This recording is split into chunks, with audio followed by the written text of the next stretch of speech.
Ça y est, ils sont de retour, les fameux bilans de fin de saison de Formule 1. Et oui, dimanche s'est clôturé le chapitre 2022 en Formule 1. Il est temps donc de faire un petit point en 10 vidéos en 10 jours, un bilan par équipe. Vous avez l'habitude maintenant, j'en ai fait 2 fois à la mi-saison en Formule 1 et en MotoGP. J'ai déjà fait des bilans MotoGP, si vous ne les avez pas vus, vous pouvez toujours aller les voir. Et nous on démarre avec le bilan de la dernière équipe de cette saison 2022, c'est Williams. En attendant, n'oubliez pas de liker, partager, commenter et surtout vous abonner à la chaîne. C'est très important. On est parti. Avant toute chose, je vous affiche les moyennes des pilotes en course et en qualification, ainsi que leur meilleure position en course et qualif, ainsi que leur pire place en qualification et en course, comme je l'avais fait pour les bilans MotoGP il y a une semaine ou deux. Et nous, on est parti pour le vrai bilan. Eh bien, ce n'est pas avec grande surprise que l'on retrouve Williams en dernière position du championnat des constructeurs. Elle est assez loin des autres constructeurs. Ceci dit, Williams n'est pas complètement à l'agonie en fond de peloton.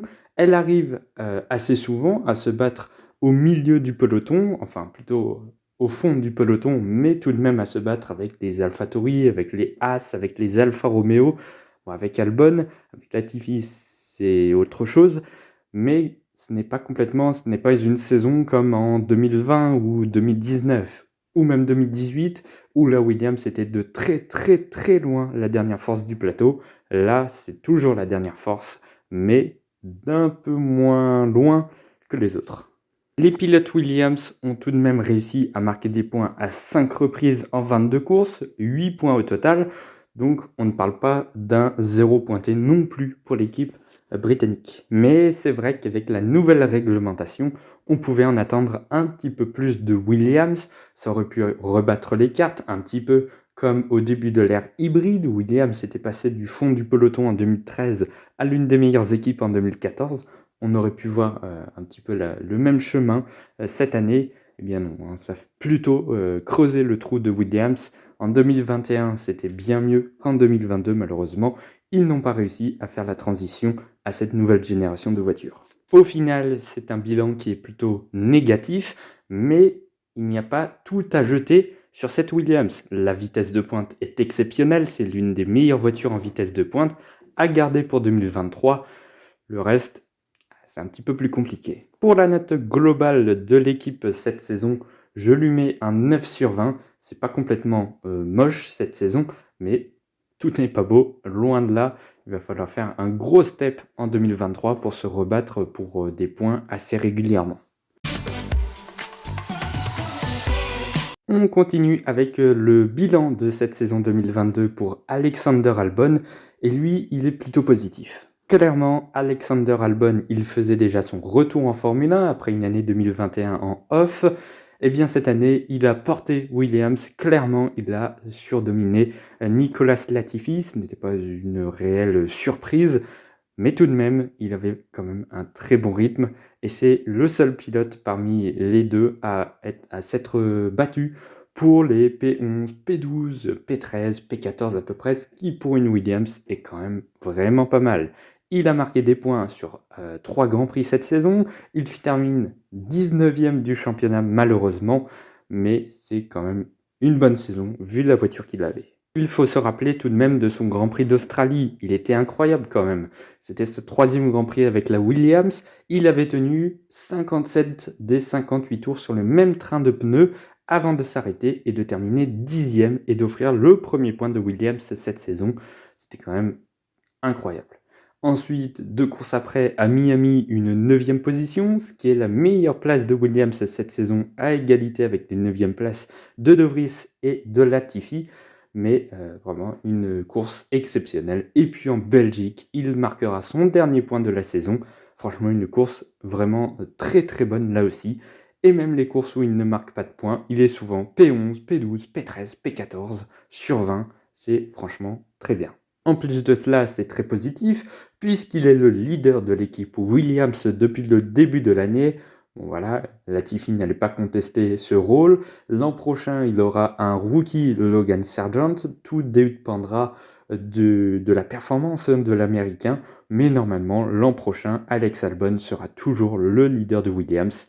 Avec une meilleure voiture, j'ai hâte de voir ce que peut faire le Thaïlandais. Pour la note de cette saison 2022, pour Alexander Albon, je lui mets un 12 sur 20. Franchement, une saison très bonne. Voilà, il a jamais ou très peu souvent été dans les derniers. Voilà, je crois qu'il y a une course ou deux où il a été dominé par Latifi, en Espagne et en Grande-Bretagne, je crois. Mais voilà, globalement, il était largement au-dessus du Canadien. On continue avec le bilan de Nicolas Latifi qui a effectué sa 3e et dernière saison en Formule 1. Et lui, on n'est pas prêt de le revoir en Formule 1. Ce n'est pas comme Ricciardo ou Schumacher où il y a encore un petit espoir de les revoir. Latifi, globalement, je pense qu'il y a 99,9% de chances qu'on ne le revoie plus sur une grille de Formule 1. Bien, ça va vous surprendre, mais Nicolas Latifi a progressé cette année. Il a cassé moins de voitures, il a été un peu plus performant. Disons qu'au début de saison, il était complètement dans les choux. En deuxième partie de saison, un petit peu mieux, bon voilà. Mais surtout, par rapport à l'année dernière, il a cassé beaucoup moins de voitures. Bon, globalement, dans la saison, il a fait 2 bons Grands Prix. En Grande-Bretagne, où il se qualifie en Q3, il termine 12e de la course si je ne me trompe pas, mais il était à une bonne partie de la course dans les points. La stratégie au Japon a été excellente et sous la pluie, Nicolas Latifi va terminer 9e et marquer les 2 seuls points de sa saison et sauver un petit peu sa saison aussi puisqu'il était un petit moment, le temps de 2 Grands Prix derrière Nyck de Vries au championnat. Voilà, autant dire qu'il allait faire une Nikita Mazepin qui avait terminé 21e du championnat derrière Kubica qui avait fait 2 Grands Prix. Ça aurait été un petit peu la honte. Mais il a sauvé l'honneur, il termine 20e du championnat sur 20 titulaires. Et il n'y a pas de souci. Mais bon, à part ces 2 points positifs, il n'y a rien de positif. Tout simplement, il termine tout le temps dernier. Il est toujours dernier.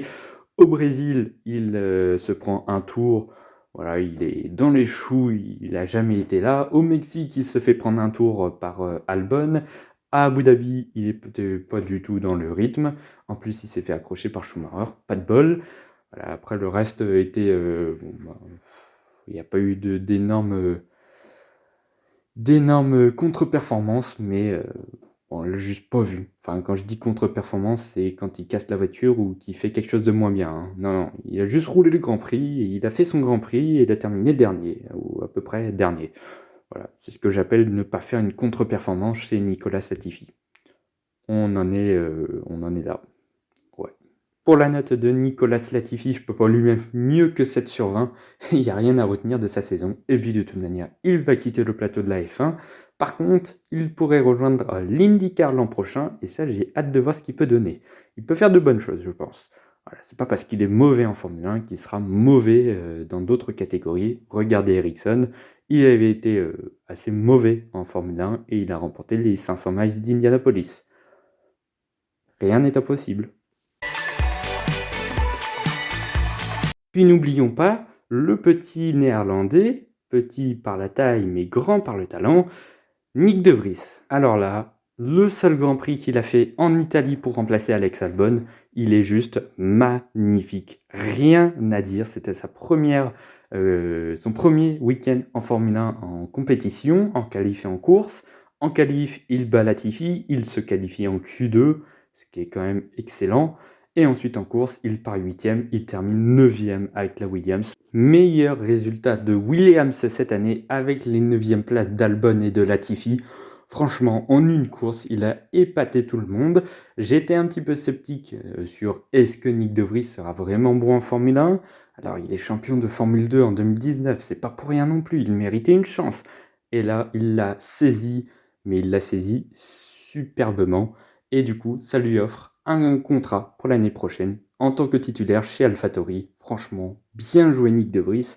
Là, on s'y attendait pas. Bon, après, Nyck de Vries, c'est le genre de mec qui a roulé chez Mercedes, qui a roulé chez Aston Martin, qui a roulé chez Williams, qui a failli rouler chez McLaren si Norris n'était pas vraiment très bien au Brésil. Et puis l'an prochain, il va rouler sur une AlphaTauri. Donc, tout simplement, avant même de commencer son premier Grand Prix en F1, il aura déjà roulé pour 4 équipes sur 10, ce qui est un bon ratio.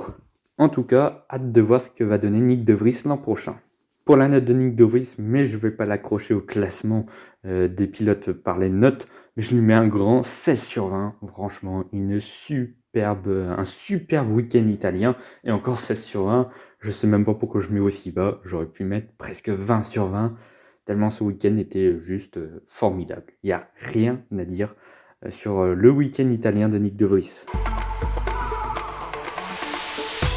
Et bien voilà, pour moi c'est terminé pour ce bilan 2022 de l'équipe Williams. Demain, on se retrouve pour le bilan de AlphaTauri. Ça s'annonce salé quand même, autant pour l'équipe que pour les pilotes. À demain.